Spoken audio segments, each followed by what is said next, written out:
available for you to absorb, because a calorie is not a calorie. Now let's look how protein is used by the body.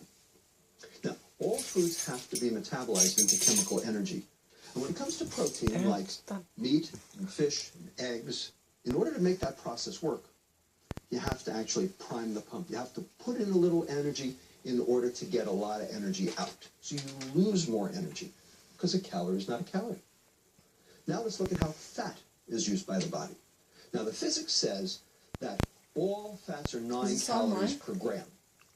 And that's true. But there are good fats and there are bad fats. Some fats are heart healthy and will save your life. And others will kill you. Good fats are like omega-3s, which are like in wild salmon and flaxseed. And bad fats include trans fats, which are found in packaged cakes and virtually every baked good until very recently. Those are bad fats. So calories from fat. You don't have to eat them just because they're there. And finally, we're going to talk about how carbohydrates. And we can refuse them. We're allowed to refuse them from George. And there are bad carbs. And someone else can have them. I told him to stop bringing them over. That's milk sugar. And your liver turns that to glucose very rapidly. Other okay carbs are the kind you get from vegetables and whole grains. No, not whole grains. For one reason. Suck. What? Because they come with inherent fiber.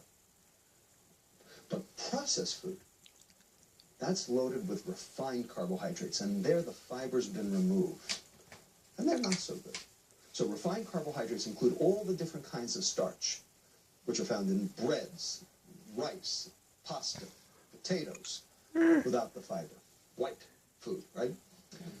You absorb them very rapidly, and that spikes your insulin, and that drives fat accumulation. It's all about that insulin. If the potatoes are cooked, yes. The very worst carb of all, we're talking about sugar, the sweet stuff, you know, the crystals. The sugar that's been added especially to every single processed food. Sugar calories artificial sweeteners, which are even worse than sugar. A recent study found that eating an extra 150 calories per day did not increase diabetes prevalence worldwide. But if those 150 calories happen to come from a can of soda instead, global diabetes prevalence went up 11-fold. People in sugar up there clinging on to their Diet Pepsi. Calories. Eating more calories only increases your diabetes risk minimally. But if those calories come from sugar, then your diabetes risk goes up maximum.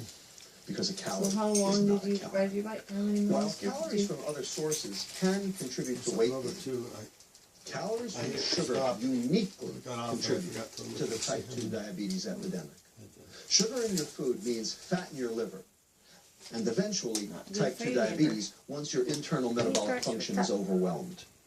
Calories alone do not explain the rise in type 2 diabetes, and our newborn babies who are already obese are not overeating.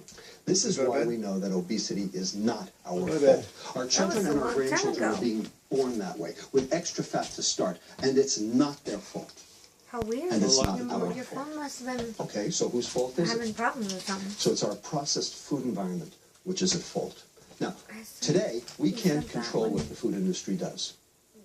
But we can control what's in our homes and in our home cooked meals. And we can also make better choices when we eat outside the home. We got to notice improvements in preschool obesity rates confirm that the problem is environmental. Because preschoolers eat what we give them. And now we've gotten rid of some of the juice and some of the junk food out of daycare just recently. And that's great. But if you look at the rates of obesity in all the other age groups, it just continues to rise inexorably. The food school, the convenience store, the fast food restaurant, we usually don't end up having a say. Now, we've talked about how a calorie is not a calorie. People say, hey, sugar calories are just like empty calories. But sugar calories are not empty. They are way worse. They contribute to metabolic syndrome, diseases like diabetes, heart disease, and fatty liver disease. How does this happen? That's where the science comes in. And that's what I'll be explaining next. Thank you.